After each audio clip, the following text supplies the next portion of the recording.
Hello, everyone. It's Jesse back with the second part, or part two of the test construction video, or the actual code construction. Um, First of all, I wanted to make a correction to something I said in the last video. I was talking about the brackets versus braces, parentheses, whatever. Okay, so a method has to end with parentheses, right? Or round brackets, and then the classes or methods. The classes or the group.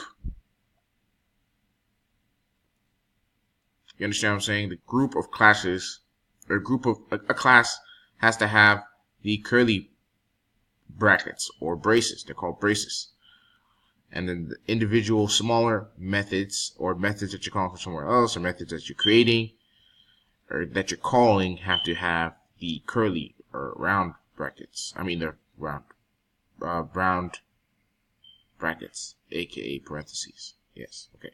Now that we got that out of the way, today, so we talked about in the last video. We talked about the kind of this section of the test right here, just the commands and methods within methods and things like that, and understanding what the periods and the brackets mean, where they come from, what this base URL here means, what a string is almost, and the driver that runs the test.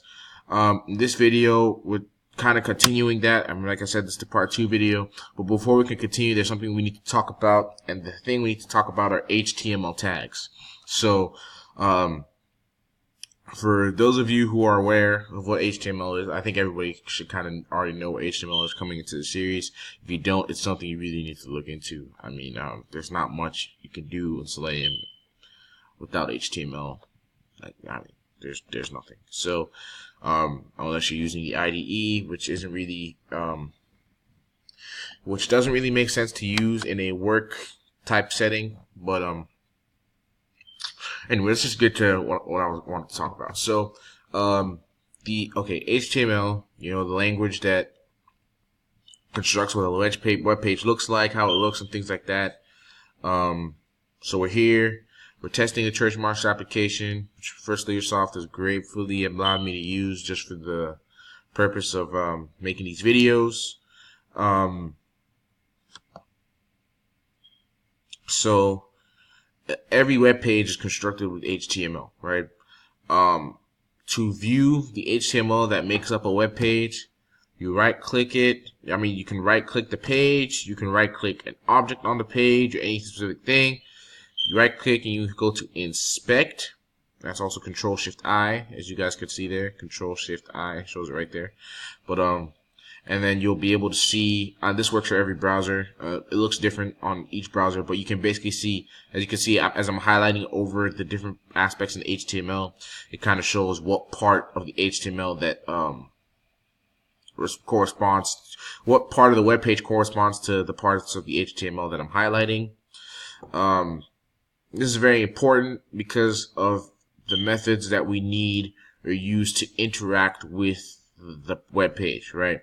So, for instance, let's look at an element specifically. Okay, yeah. So let's talk about what an element is. An element is something or a part of an object on a web page that that is identifiable by Selenium with an HTML tag.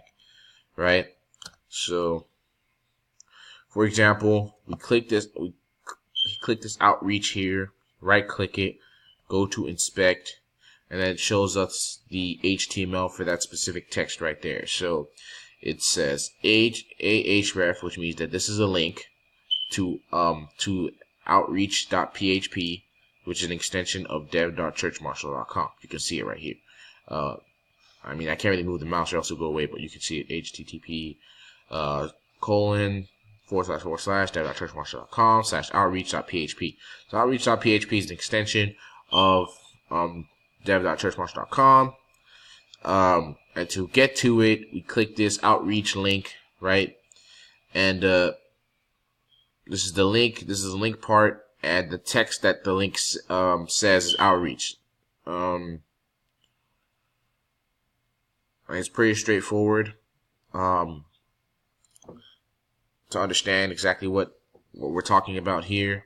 Let's see. Let's look at this calendar button. So say we want to identify this calendar button. This is also a link, right? So if I click this link, it'll take me to the calendar page, right? That's calendar.php. PHP is a programming language, if you don't know, used to construct web-based applications like this one. So since all the web pages are constructed in PHP, all the files, all the pages are .php. So that's why we have PHP. I'm trying to find something that's not expressively a link. Maybe more of an image or something. Hold on, let me see. Yeah, so we got an image right here. So it has the HTML tag for image, and the source of the image is just where the image is located, right? Let's try to look at something else really quickly. Yeah, so we mostly have links. I'm trying to see if we can do like a text box or something. Let's go to a login screen. Okay, let's log out. We're gonna log out really quickly. So we're gonna go to the login screen. This text box, see, I clicked inside of it. Right click, inspect it. Okay, here, now we have something more familiar with what we're going to be working with in the future. So right here is the HTML that references this text box, right? It's an input.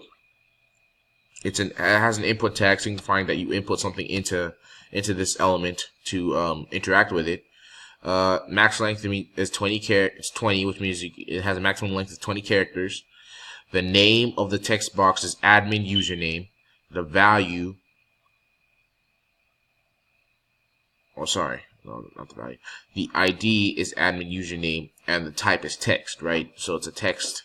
It's a text box. That's basically what this signifies. And class input. It's an input. It's part of the input class for this specific application. So we've gotten this information. What does this mean? Well, essentially, for Selenium to interact or to type anything into this text box, it needs to use one of these HTML identifiers to interact with the web page. For example, if I can tell Selenium within the code on Visual Studios to use the name of this text box to identify it to interact with it, right? That's pretty much the basis of all Selenium. So interacting with the text box, this is the text box, right? The submit button, if I inspect it, input, see it's an input, the type, submit, name, LM submit. That's the name of the button. Doesn't have an ID for this one, but it has a class submit, because it's part of the submit class, as in submitting a page, submitting a form, something like that. So we've basically gone over everything with the HTML side of constructing the HTML side of writing the code. Now let's go back to Visual Studios and look at how this correlates to what we're actually going to do here. So on the page we were on earlier, let me log in really quickly. Selenium user. Okay, type the password in really quickly. So now we're in the application. Okay, so you guys can see there are 4 containers here: Outreach container, Office admin container, records, and My Marshal, right? So we go back to Visual Studio, and you can see that this test, I don't know if you can tell, but this test was designed to test something kind of happened with the video, but it was designed to test this. It was designed to test this screen, the global sanctuary. That's why the test is called Verify Global Sanctuary. It's somewhere here. Hold on. Let's see. Scroll. Yeah, right here. Verify test. Verify Global Sanctuary. Here's the name of the test right here. So after we've logged in, right, we want to make sure that the purpose of the test is to make sure that these 4 containers exist here, right? So the command to tell Selenium to find something and to look for something is find element, right? So the driver that Selenium uses to run the tests, like I said. So the command here in this case is driver dot find element, right? So we got the driver, you got find element as the command that belongs to this driver, right? Signified by the separation with the period, the dot. And then since find element is a method, right? The method has to have the round brackets, aka parentheses, right? And then within that, you have to signify with text kind of what exactly you're looking for on the page. Remember, I was saying that when there's something inside of the round brackets, it relates to telling the brackets to do something specifically. So specifically here, we wanted to find something on the page by means, it's pretty simple, provides a mechanism by which to find elements within the document. By link text gets a mechanism to find elements by a link text, which is pretty straightforward. So it uses the link text, and the link text in this case is outreach, a string. The strings indicated by the quotation marks.